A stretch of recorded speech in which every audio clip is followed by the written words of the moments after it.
So welcome. My name is Joe Williams, Director of Strategy and Communications at the Green Hydrogen Organisation. Today's webinar focuses on accessing, including the acquisition of land for green hydrogen production. This is actually the second webinar in a series that the Green Hydrogen Organisation has been organising with a number of partners on this essentially nascent industry. So one of the points I try to make often in these sessions is we're all learning together. It's very new. There's very little green hydrogen production anywhere in the world, and so we're trying to build a body of practice together to push this industry forward, which can obviously help with both decarbonisation as well as energy security. So if you could just go to the next slide, please, Simran. So we have a great lineup of speakers today, and a special thanks to Mark Russell and Eileen Buchanan, who have led on the production of this guidance note on accessing land from Linklaters. We really appreciate all your time and effort put into this. We also have Sasha Kirchhoff, Fortescue Future Industries, who deals with land acquisition, EMEA, and Hansika Agrawal from the Columbia Center on Sustainable Investment. We really appreciate your time, and we're very much looking forward to your perspectives today. Just a little bit of housekeeping. We try to keep these sessions, we call them webinars, but in fact we prefer the meeting format. It does mean that we would really appreciate everyone who isn't speaking to remain muted so that our speakers can be heard clearly by everyone. We also, I see there's been a question about recording of the meeting. We are recording them. We do plan to make them available, especially to people who are in time zones which don't work necessarily well at this time of day. We will go through a process of clearing them just with the participants and the speakers so that everyone's comfortable before we do that. But if we could go to the next slide, please, Simran. And so just to give a little bit of context before we dive into the subject matter, this is actually the first issue-related webinar that we've had. As you can see, there are 10 different areas that the law firms below, as well as a number of non-governmental and multilateral and green hydrogen developers have worked on to put this guidance together. So we have quite a few coming up. We'll drop the links in for the other sessions that are happening over the next few weeks into the chat, and you'll receive a follow-up email. But I really did want to underline our appreciation to all the law firms who've put their time into this, and that comment around learning together comes back all the time. So I hope even now we'll learn from each other. So the way that this session will run is I'll hand over to our colleagues from Linklaters. They have a few slides that they've prepared to give a sense of the principles that we're looking at. And then we'll hand over for comments to Sasha Kirchhoff and Hansika Agrawal. And then with the remaining time, we'll look to receive questions from the rest of the participants. If you like to put them into the chat, we can gather them that way. Otherwise, please use the raise hand function, and we will take it on in that way. If we could just move on one more, please, Simran. So at the top, obviously, you have the session that we're doing today. And as you can see, there are a number of others. In a couple of weeks' time, on the 22nd of February, we'll be doing a session on engaging communities and ensuring transparency in green hydrogen projects. So as I say, we will include the links to the rest of those in the chat and in an email afterwards. So that's all from me for now. We're going to bring up the slides for our colleagues from Linklaters, and I will hand over to the team there. Thank you, Joe. I mean, Joe, does it make sense for each of us to introduce ourselves and then for us to kick off? So the four of us speaking today, let me do that then. I'll kick off. So I'm a partner at Linklaters. I sit in our global energy and infrastructure practice. And I've been working in that team for about 20 years now on the development and project financing of large-scale energy projects around the world. Historically, that for me has involved a lot of greenfield natural resources projects, particularly on the extractive side, but a few also on the renewable side. But over the last few years, increasingly, most of my time is spent on the hydrogen and ammonia and derivative fuels value chains, particularly in Europe, a little bit in LATAM, and quite a lot in Middle East and Africa as well. Aileen Buchanan is one of the people I work with a lot. She sits in our ESG team, and I will allow her to introduce herself as well. Thank you very much, Mark. As Mark mentioned, I am called Aileen Buchanan. I'm a managing associate in the ESG team here at Linklaters and help clients with a wide range of ESG issues, including working closely with Mark's team on various project finance type transactions and the environmental and social issues that I'm sure many of you will be aware of that come up around that, one of which obviously links into land acquisition. I will pass over to Sasha, who I think is talking as well. Thank you. Yes, my name is Sasha Kirchhoff and I work for Fortescue Future Industries. I work in land acquisition, in origination and acquiring land rights across any green renewable energy projects in Europe, CIS and Middle East. However, Fortescue Future Industries is looking globally for renewable energy projects. Thank you. I'll just pass over. Yes, Hansika, we're ready. Thanks, Sasha. Thanks, Joe. Hi all, my name is Hansika Agrawal. I work with the Columbia Center on Sustainable Investment, which is housed here at Columbia University at the law school. I work closely with the Land, Agriculture and Food Systems team, and we are essentially an applied research center and work very closely with civil society, government, and other stakeholders, including communities and peoples on promoting or strengthening governance of land-based investment, including renewables. And yeah, thank you for having me. Great, thank you all. I'll kick off on our first slide. So, I mean, why are we here today? It's not going to come as any surprise to anybody on this call that getting access to land with the best renewable resource characteristics is a hugely important part of any large green hydrogen project around the world. But if we are really going to make the most of that opportunity, or the opportunity presented by the land with the best characteristics, we're really going to have to take into account all the sort of the important legal and ESG and other aspects of getting access to land in many jurisdictions in order to make sure that the investment is actually secure and worth it, and so on. And taking up Joe's theme about learning together, I think there are a huge number of hard lessons that have been learned across the broader energy industry for the last century, and which I think we ought to bear in mind when we're sort of charging forward, trying to do things in a hurry, as we all are, in order to make sure that actually, we don't miss some things along the way.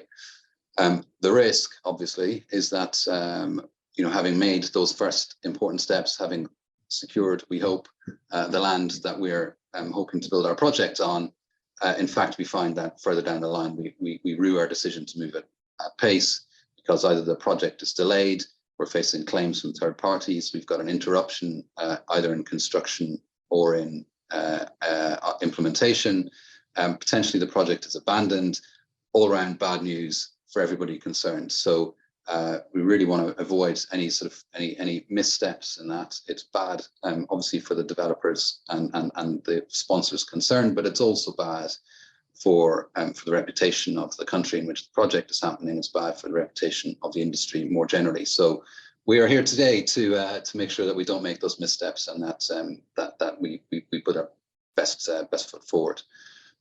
I think we can probably go on to the next slide. I mean, ultimately, when it comes to securing land rights, the key question is to identify what it is that we really need now, and what level of confidence or exclusivity or whatever other protections the developers are focused on, it needs in future, and to map out how you get from one place to the other. For example, a developer is not necessarily going to need on day one exclusive use of the land that it's eyeing up. It may be willing to cohabit that land, or potentially may need very limited access to that land while it's undertaking initial scoping studies and resource assessments. But it will want to know that having made those investments, that actually it's going to be able to take commercial advantage of them. Otherwise, why would it put that money at risk? So to understand then what sort of options are available to the developer in order to sort of give it the necessary rights and comfort that it needs to make that investment, it'll need to understand what is the nature of land rights in that country, what options are available, and how best to secure its position and ensure that actually what it thinks it's getting is actually what it's getting. A big part of that is making sure that whatever process is there for awarding the rights, the land rights that we're talking about, that those processes are properly followed. Actually, in many jurisdictions, that may be more complicated than it sounds. There may be a clear framework in that jurisdiction for allocating land to renewable projects that supply power to a state power company, for example, or that allocate land for an extractive resources project. But there may be no framework at all for anything that directly applies to hydrogen or ammonia. And so maybe, at least until there is such a framework, a question of being, well, I was going to say creative, but at least studying very closely how the existing frameworks might be applied to the kind of project that we're talking about here, and whether you can get comfortable as the host country, as a developer, that actually that is robust, that will stand up to scrutiny in due course, and that you're not just crossing your fingers, because that as I say, is not necessarily a recipe for disaster, but it's certainly a recipe for sleepless nights. So yeah, nobody wants to get that call or letter questioning the validity of the land rights when you've already spent tens of millions on project development. So generally speaking, a project of the type that we're talking about is going to be required to look for and to secure various authorizations, various consents from probably a range of host government departments or ministries. That's just for the land rights that we're talking about in terms of the upstream, what we call the upstream resources of renewable production facilities. But outside of the approvals for the construction of the facility itself, you may need additional approvals for secondary activities, as well as the hydrogen production and the upstream renewable resource production. You're going to need rights to store, to transport, to distribute potentially hydrogen. You're going to need access to water. You're going to need access to other utilities, potentially the need to use grid infrastructure to transport electricity from one part of the country to another. Potentially the right to build a pipeline to transport product from one part of the country to another. You're going to need potentially to build roads, potentially airports, ports, infrastructure, and just all sorts of ancillary bits and bobs that will be required ultimately in order to make the kind of large project that we're often talking about a reality. It won't always be clear. It often won't be clear on what basis you can get those rights, or that you can be confident that you will get those rights if and when you get to the point of taking an investment decision on your project. However, I think most developers will want to know from the outset, before they start spending significant sums of money, actually what the pathway looks like for getting those rights in the future. And they'll want some degree of comfort, I think, from governmental authorities as to the level of support that the government will provide, the frameworks that the government will put in place to allow those rights to be granted in a sensible way, and basically to ensure that, well, frankly, that the developer can look to their senior management and say, yes, we're not going to be held over a barrel in 10 years' time, either by private parties who've got private rights that effectively give them a ransom strip of some sort, or governments looking to renegotiate a deal, potentially when there's been a change of individuals within the governmental bodies from the period when the award was initially made through to when the project is looking to progress. So I think the overall message is that, you know, really be clear as to what rights, depending on which side of the fence you're looking at, either which rights are on offer or which rights you require.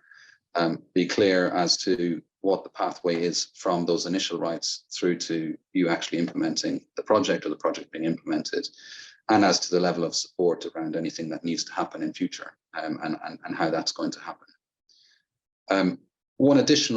Two additional aspects to this. One is around community land. In many countries, there may be specific legal requirements that relate to community lands, for example, around compensating local communities, sharing benefits with the local communities, conducting consultation, participation of local communities directly in the project, and so on. Obviously, that will vary enormously from country to country, potentially from state to state. The other category of law that it's probably worth, well, it's definitely worth touching on is soft law. And I'm going to hand over to Aileen to take us through some of the aspects of that. Thank you very much, Mark. Yes, just to add to what Mark has very clearly set out there, in addition to understanding the regulatory landscape from a law perspective, or indeed a gap of laws, as may be the case, it's also worth bearing in mind what we refer to as soft law standards, which might not be in national regulation themselves, but are often widely implemented and considered, and are of particular relevance from the perspective of the ability to finance a project. You will find that certain financiers, such as export credit agencies, multilateral institutions, and some commercial lenders in particular on certain projects, will require them to be complied with. And they also go to a project's ability to retain its social license to operate by showing that it has treated the communities around the project as it should have done. So we've just flagged that up on the slide, and an example of soft law standards, just because I realise it's a bit of a legal term. An example that I imagine many of you may already have heard of or be familiar with are the Equator Principles and the International Finance Corporation's performance standards. The performance standards in particular, for example, set out extensive qualitative provisions on how project developers and projects can work through issues around land acquisition, involuntary resettlement, and dealing with Indigenous peoples in a way that is acceptable and meets those standards. If we could just go on to the next slide. As you are going through that piece of working out what requirements are out there and what the landscape is, there are various land tenure issues that may come up. These are covered in a bit more detail in our paper, so I don't intend to go through them in detail because I want to give Sasha and Hansika time to speak as well, and also to answer various of the interesting questions that I can see are already starting to come in. But just to flag a couple of the issues as we go around the circle, in identifying land rights, as Mark touched on earlier, it's important to do that early so you understand what existing rights might be there. And it's also important to note that in many jurisdictions, those land rights might be legal, which in a sense makes them easier to deal with because they're written down and everyone understands where they are and what the rights are and how you deal with them. But they can also be customary land rights, and they customary or informal land rights are socially recognised, applied, but may not be formally recognised or documented. So they will need to be dealt with as well. Just picking up on a couple of other issues on this, land acquisition and compensation is a big issue. Most countries' laws empower governments to, for example, compulsorily acquire property in the public interest subject to the payment of compensation in the correct way. And the soft law standards I mentioned earlier do have requirements around those as well. The interest for the project, obviously, is in ensuring that process is done in a transparent and fair way, so the project retains its social license to operate. And lenders may also require this to be done to a certain standard. And similarly for resettlements, just around the circle, broadly speaking, the approach is involuntary resettlement should be avoided wherever it's possible. If it is unavoidable, it should be minimised and any adverse impact should be mitigated. So just lots of things to be aware of and to think about, and that might come up in different ways depending on where your project is and what the land that you have identified currently looks like and what existing rights are upon it. Once you've figured out what to do, if we can just go on to the next slide, Mark and I are just going to touch briefly on some basically key takeaways from this and on what good practice looks like and how you should consider these issues in your decision making. So first up, we've got due diligence. And I think that basically goes to the point that both Mark and I have been making so far, in that the best thing you can do for a project developer in particular is to understand the existing landscape and to be able to identify as early as possible what your potential issues may be in this, to allow all stakeholders to work on these issues as early as possible in a way that is acceptable to everyone.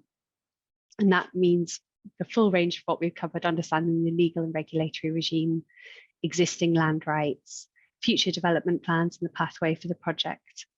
And that will all tie into as well, likely carrying out an environmental and social impact assessment, which is often required as part of your permitting process. In carrying out that due diligence, it is worth just noting that you will, or the project developer will often require expert supports. So that is likely an environmental and social consultant who may, in addition, require specialist advisors. For example, if local communities or Indigenous peoples are involved, that's very important to have people who are qualified and able to speak to those communities.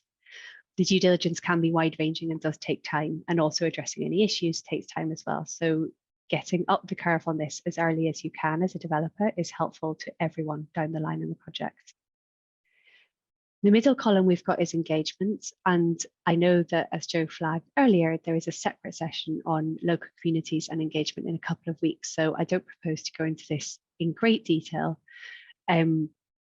beyond saying that ensuring that all of the stakeholders of the project are identified from the outset and engaged with on an ongoing basis is really important, and that's stakeholders in all directions. So it's governments, it's local communities, it's Indigenous peoples, to ensure that they are all identified, assessed and engaged with in an appropriate way is really important and can help mitigate potential risks to the project going forward and help identify potential issues before hopefully they become more serious issues.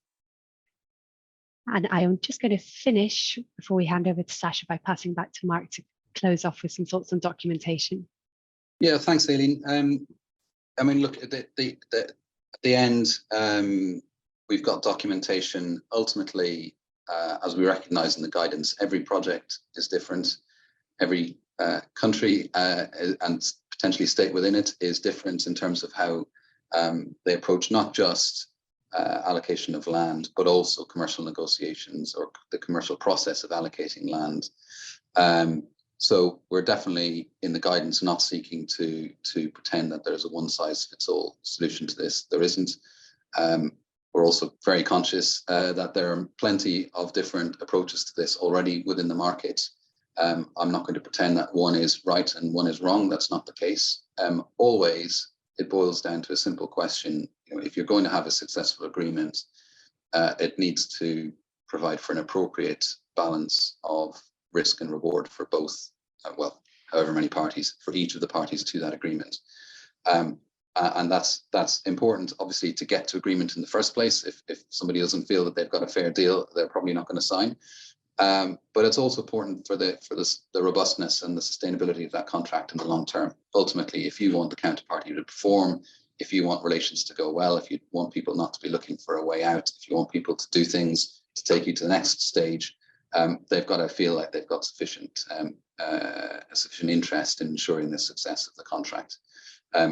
It applies also in a political context. If you want your agreement to be protected from the whims of a change in policy or a change in governmental individuals or whatever, in light of the evolving nature of the market, a deal that looks good today may not look so good in 15 years' time. If you want it to stand scrutiny, again, ensuring that it is and appears balanced is important. So to that end, that can inform any number of approaches, right? What is fair and what is appropriate in any given situation will depend on that situation.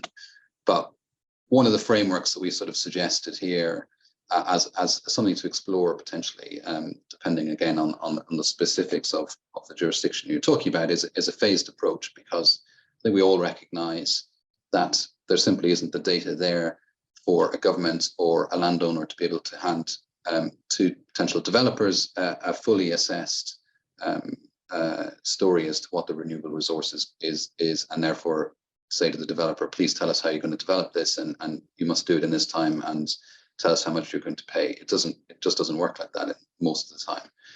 So having a phased approach where there's potentially an initial phase of well, potentially in a non-binding stage, an initial phase of cooperation, collaboration, to actually sit down and understand each other's perspectives and to understand what the art of the possible might be, and to look each other in the eyes effectively and say, we're going to work together on this. Having gone through that stage, then you get into the proper, okay, we're now going to have to put proper money on the table. Developers inevitably will require a binding agreement for that. Similarly, landowners and host countries will require a binding agreement in order to allow developers to start doing serious things on the land. So you're going to talk about a binding agreement. We're not going to get into today things like dispute resolution and so on. That's the subject of a separate conversation. But what it does mean is that you need to have some form of an architecture for your contracts. So coming back to the sort of the phased approach we envisage here, I think in many cases contracts are envisaging an initial stage defined as a relatively short period of time during which the developer will come in, will make his assessments, spend some money on doing some studies, and basically work as hard as he can to see if there's a viable project there. Initially, he'll need to get the data in order to be able to then work up a potential project. So there might be an initial phase of gathering the data, then an initial phase of using that data to see if it's possible to work up a viable project, including in light of what the broader market is doing, what the demand is going to be for the product, where that demand is going to come from, how you're going to get it to the market, et cetera, et cetera.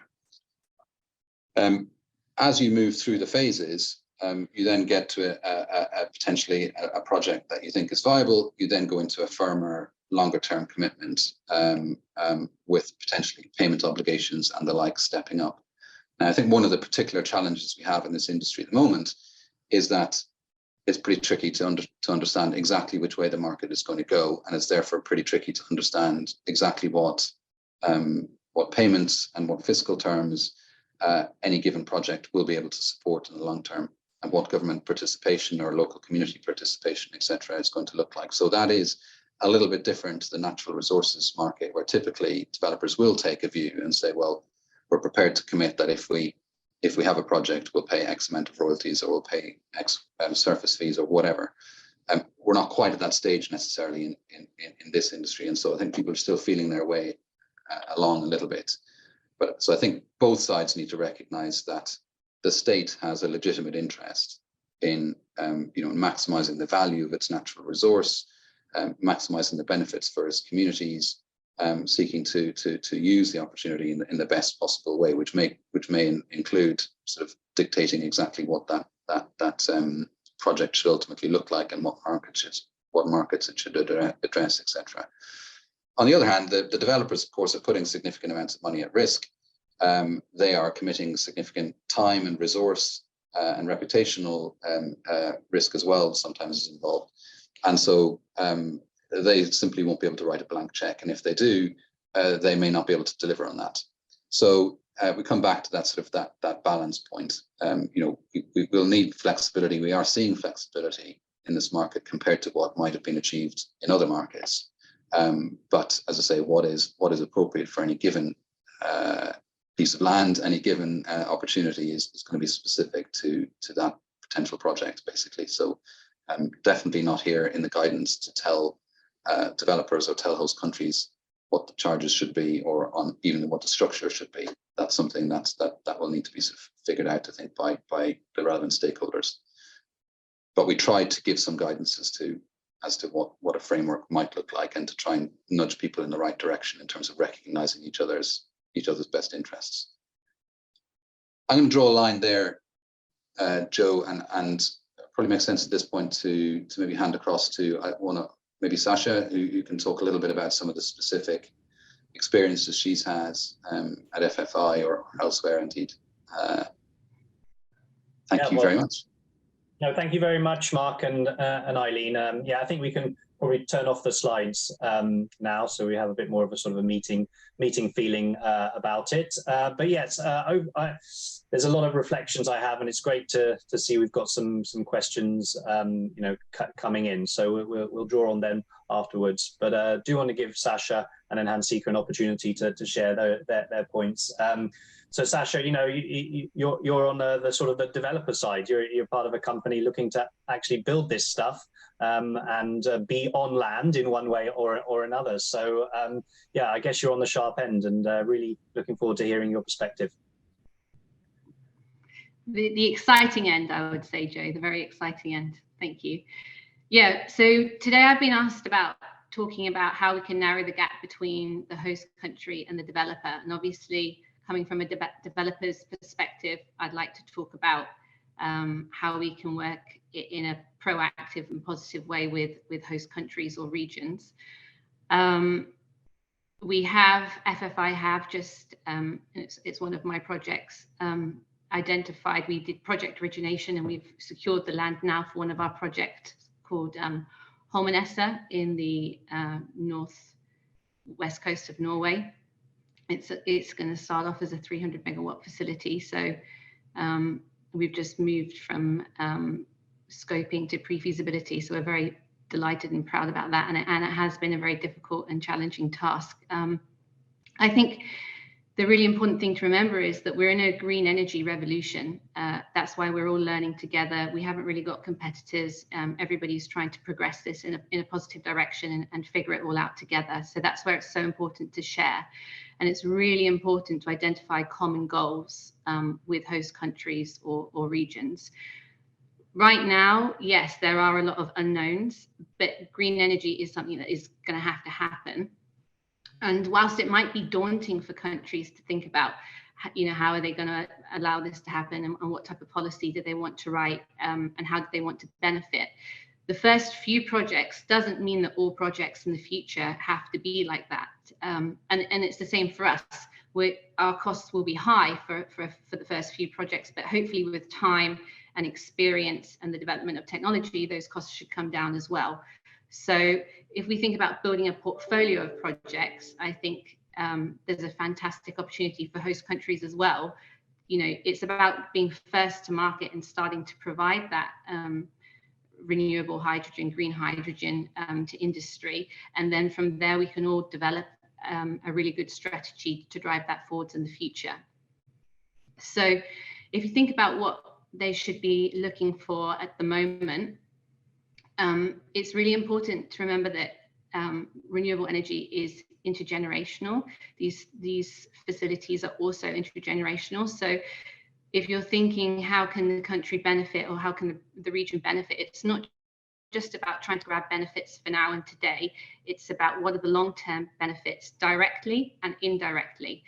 It would be fantastic if countries or regions could identify where they would foresee for instance, a hydrogen hub where producers and developers can work next to and side by side off-takers and consumers. If that is a possibility where you're able to identify a region like that, then it's really fantastic if you can already start amalgamating land so it's held under one owner and already rezone it, or try and make the approvals process as short as possible for rezoning and approvals. What I'd really recommend on that front is to, you know, kind of run a test project, even if it's a theoretical one. You know, who would the developer need to speak to? Is it government? Is it local council, municipalities, etc.? How would that process go? These are things that are really helpful, because we have to try and figure it ourselves. And like Mark was saying earlier, it's not always figured out. And of course, this is a revolution. We're all trying to figure it out at the same time. But these would be some helpful points. Sorry, I'm just checking my notes. Another really important point is, like I said before, the communication, the flexibility.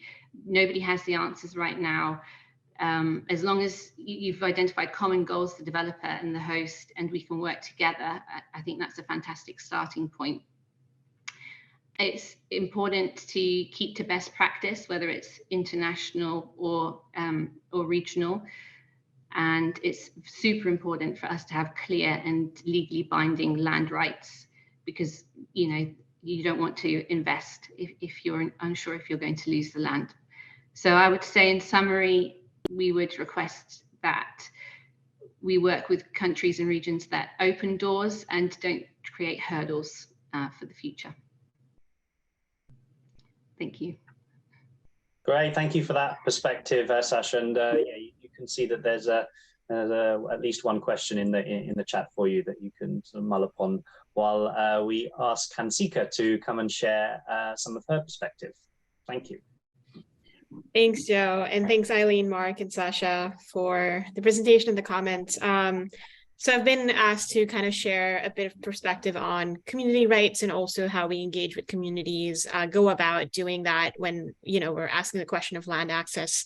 And I think a common mistake in many sectors, which the green hydrogen sector can risk repeating, as we've seen with a lot of other extractive sectors, is to alienate communities and key decision-making processes. And this can lead to human rights violations, including violation of the right of Indigenous peoples to give free, prior, and informed consent to any activity that takes place on their land. Or to interfere with local land use and tenure rights, as I think Mark and Eileen have already flagged and outlined in the guidance. So I think community engagements from this perspective have a really, really critical role in addressing these impacts to mitigate them, and to also, I think from a company's perspective, minimize any legal, financial, or reputational risks that may pose for the project. So I think research has shown that companies that rate poorly, say, on Indigenous people's rights management can tend to experience up to kind of 66 times more material credit events. So things such as operational halts, regulatory inquiries, enforcement actions, as opposed to companies with human rights management in this area.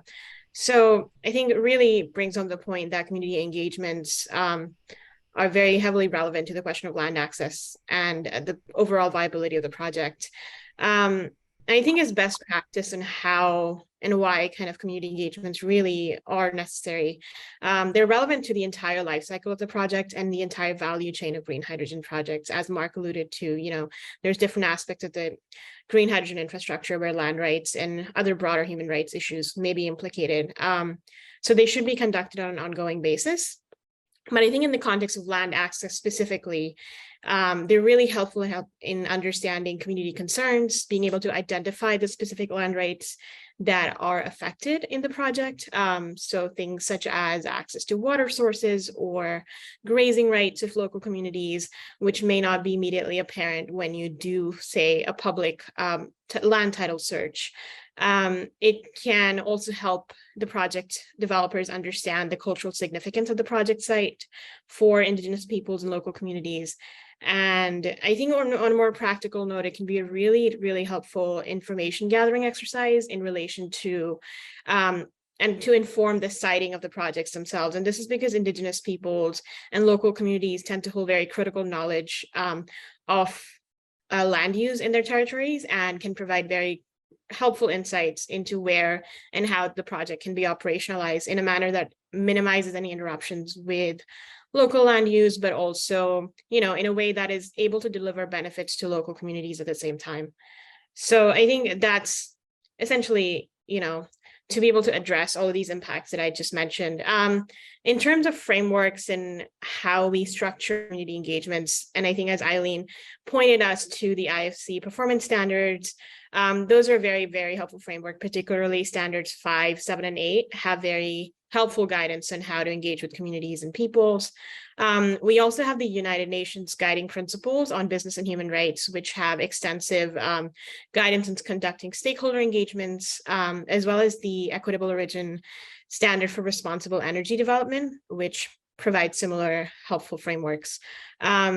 I think generally speaking, and I know that we have another, Joe, you had flagged there's another webinar on community engagements, but in the context of land access, I would flag that generally speaking, community engagement should be inclusive, context sensitive, free of retaliation, and really just be able to create that space that is necessary for affected communities and peoples, so that they're able to fully exercise their rights to give consent or to be able to participate and receive all of that information that is necessary to participate in decision making. And I think companies should also explore together with other stakeholders how communities can and should be supported with the time and the independent legal, technical, and financial resources necessary to empower them to fully participate in these processes, because I think that only enhances and bolsters the efficacy and the productiveness of these engagements. And I think as a last takeaway and key consideration for designing engagements would be to approach these not necessarily just as a box checking exercise, but really as a partnership with all the stakeholders that you are speaking with, and a constructive and collaborative process. But yeah, that's where I'll stop, but happy to answer any further questions.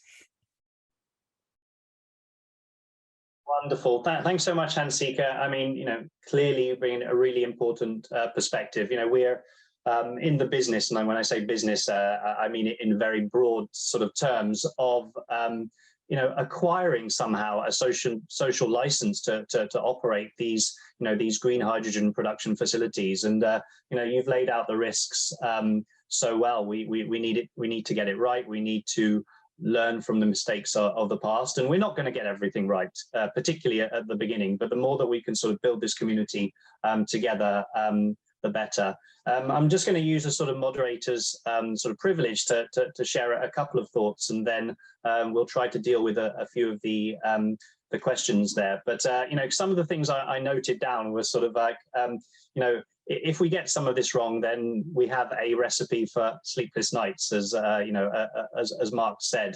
The other thing I noted is that it's about knowing your rights, but by definition that also means knowing the rights of others. And I think it can be sort of quite a common instinct to sort of say, well, these are my rights, these are the things that I hold dear to me. But I think the conversation starts to sort of become a little more consensual if you're appreciating and knowing the rights of others. So in terms of building up knowledge, yes, learn about what you can say and what you can claim, but really do your best to understand what others are able to claim and others are able to say in terms of their own rights. And there are obviously a lot of references to different standards that are out there. I won't sort of regurgitate them, but one thing that we've made very clear as part of this project on contracting, but also within the green hydrogen standard, which applies to project developers, and a number of companies on this call indeed are implementing the green hydrogen standard, is we do make reference to the IFC principles, the UNGPs and others. And I think I just did a quick search of land, and it does appear in almost all of the headings of the requirements that we relate to. So this is going to be a big topic, and it's natural that some of the issues we talk about in relation to land are going to come up elsewhere in the subsequent webinars as well. So we've got a few minutes for Q&A. Lucy Claridge, she had made a point and also has a few thoughts, so I'll bring her in. If you could just introduce yourself, Lucy, and it would be great to hear your thoughts too. Absolutely. Thank you very much for your presentation. So I am the Executive Director at the International Lawyers Project, and I've also spent a lot of the last 20 years working with Indigenous communities, particularly actually helping them when they are in a situation when they need to take litigation, or when they are trying to seek redress for lack of free, prior and informed consent. So I wanted just to emphasize that point. I know Eileen and Hansika both talked about that, but just to emphasize that it's something that is a principle that is respected in international law, but often at national level it just doesn't exist, and governments will be very keen, because of the ways that Indigenous communities are treated in many of these countries, they will be very keen to just go ahead with development and forget about this right. So to emphasize that it is a collective right, it implies that negotiations need to be free from coercion, they need to be voluntary, and it needs to be with a whole group of Indigenous communities who can't just negotiate, consult, seek the consent with one person. You know, there have been many examples where, because of the slightly tricky situation in terms of poverty, lack of power that Indigenous communities are in, that they have sought a financial transaction that perhaps doesn't actually benefit them. Also, just to emphasize that free, prior and informed consent also involves the right to say no. So, you know, and that it should always be on the terms of a particular community in consultation with their, you know, in alignment with their customary systems, their customary traditions. And it's an iterative process. It's ongoing. They might say yes to something, and then they find out a little bit more information, and they don't want to go ahead. So it's actually it's a really tricky process, but if it's done right, it can work. And I mean, I think there is an element to which, you know, NGOs who work in this sphere can help out.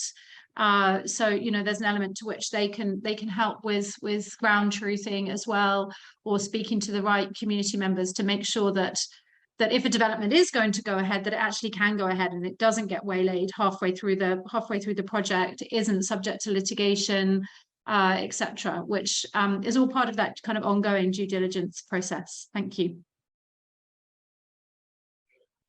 Great, many thanks, Lucy. You know, we're a multi-stakeholder organisation at the Green Hydrogen Organisation, and it is essential for us to have the views of communities, whether they're sort of empowered or not, and whether that voice is direct or indirect through others to come through in all of our work. I guess I wanted to give a little bit of an opportunity to the panel. First of all, to share any thoughts on this specific issue of, you know, I suppose of consent. I think it would be remiss of me to say that we do have a tension here. I mean, it's not that this is easy necessarily. We have a tension between a need to move fast for the sake of the planet, and a need to move at the right speed and with fairness for the communities that are going to be affected by the development of those two things. And, you know, it would be unfair to say there isn't a tension there. There is a form of tension. And one of the things that we've been trying to include in all of our work, and I'll give a quick plug for something called the Planning for Climate Commission that we're working on with governmental, developer and other stakeholders.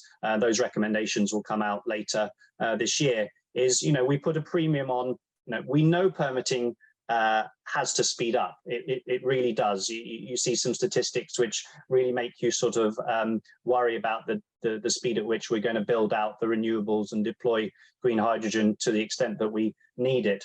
But every time we say that we want this to be efficient, in the same breath we say we want it to be fair. And it's trying to find a balance between those two. And the only way we can do it is by being in the conversation, people feeling they're not being sort of being coerced in any way. So just a quick plug for another thing that we're working on. If anyone wants to get involved or know anything about that, just drop me an email or put something in the chat.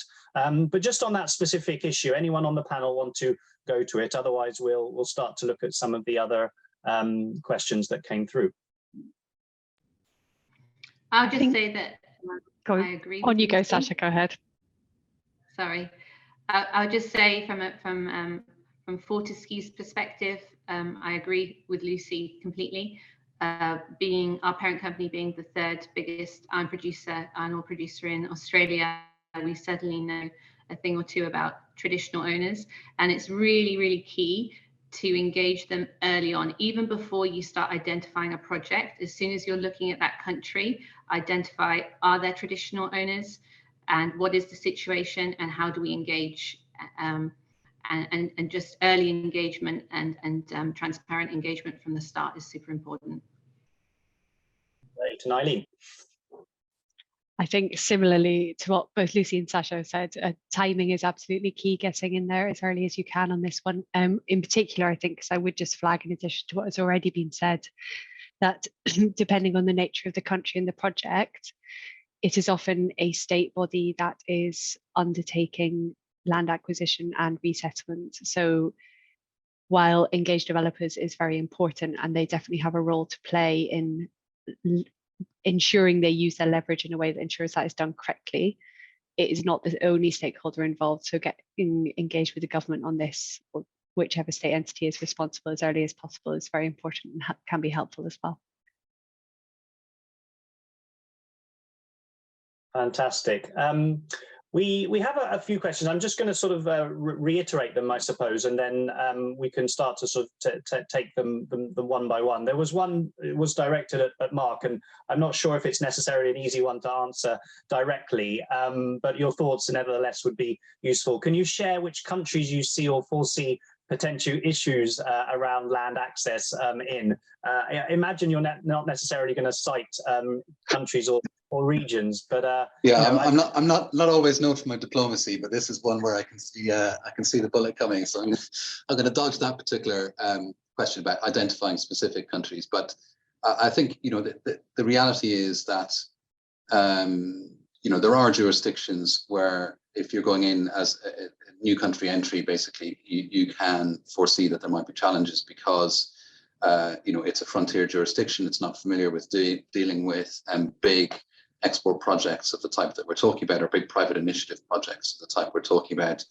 or as the panel have been talking about, where there are you know, significant indigenous communities whose rights need to be considered, and possibly they haven't been historically. You can also sort of get a sense of that very often. But the reality is that for any individual project, it's the reality on the ground that will dictate whether you've got specific issues or not. And it comes back to your point, Joe, about really understanding not just what rights you have, what rights you need, but also what rights other people think they've got and where those clash in some way. And you know, that in most cases will be a site-specific question. And so there will be some overarching themes where you can predict you're not going to have challenges. But in reality, you can't say with any degree of certainty that even in the most investor-friendly jurisdictions, or jurisdictions where there's been a huge number of projects before, that for your particular project, you're not going to have challenges in securing the rights that you need, and avoiding challenges from those who think that you shouldn't have those rights. Great. No, I think, yeah, I think that gets at sort of the considerations that need to be taken into account when considering where to, you know, where to put limited resources. We've got a couple of sorry, Joe, sorry, I just realized there's the second part of that question, which is whether these are applied to PV arrays, wind farms, production, storage, transport. I mean, sorry, one other element, of course, is sort of not strictly land rights necessarily, but very often some of those activities may be state monopolies.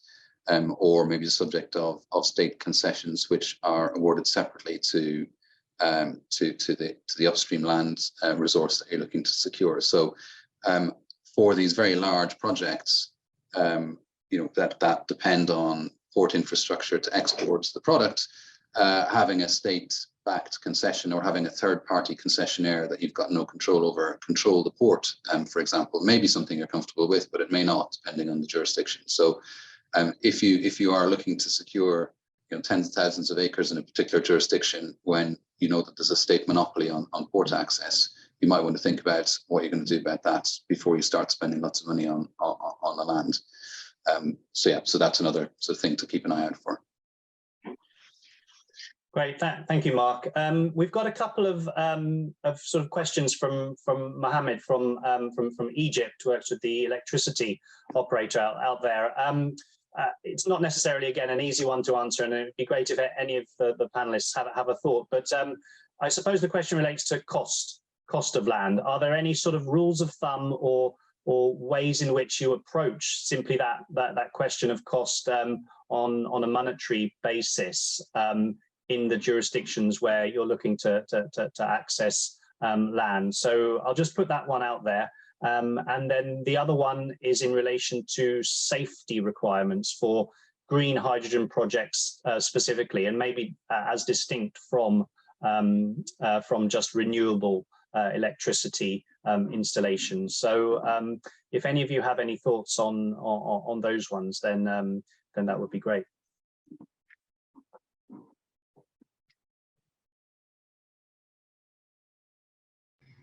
I will say something if no one else has anything to say. Unfortunately, my answers will be very vague.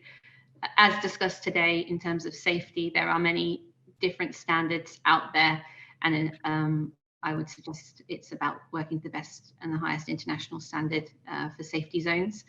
In terms of pricing, we look to pay fair market value.